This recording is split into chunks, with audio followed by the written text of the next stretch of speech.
أعلن أسطول الصمود العالمي الهادف إلى كسر الحصار الإسرائيلي عن قطاع غزة فجر الأربعاء دخوله منطقة الخطر الشديد قرب سواحل القطاع.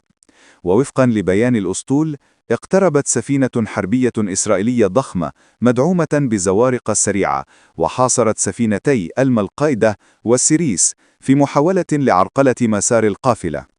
وقد فقد الاتصال بسفينة ألما لفترة قصيرة بعد اقتراب السفينة الإسرائيلية لمسافة لا تتجاوز 5 أقدام، فيما تعرضت بقية السفن لتشويش على أنظمة الاتصالات وتعطل محرك إحداها. لكن سرعان ما عاد الاتصال بالسفينة، وأكد النشطاء أنهم ألقوا بهواتفهم في البحر التزاما ببروتوكولات السلامة عند التعرض للاعتراض. من على متن سفينة أمستردام، قال الناشط الجزائري عبد الرزاق مقري إن الأسطول دخل في حالة تأهب قصوى بعد اقتراب سفن مجهولة الهوية دون أن يتم اعتراض أي قارب حتى الآن.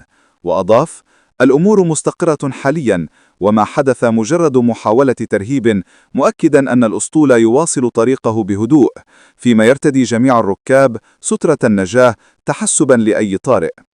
وفي السياق، كشف مراسل الجزيرة أن إدارة الأسطول تلقت معلومات عن تحرك سفينة حربية إسرائيلية من ميناء أسدود باتجاه القافلة، كما رصد تحليق طائرات مسيرة استطلاعية فوق الأسطول.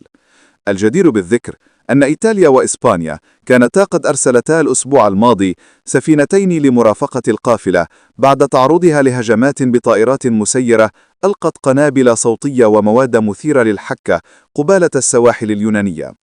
ويضم أسطول الصمود أكثر من 500 ناشط من 40 دولة على متن ما يقارب 50 سفينة، مصممين على إيصال المساعدات الإنسانية إلى غزة رغم كل محاولات الاعتراض والضغط.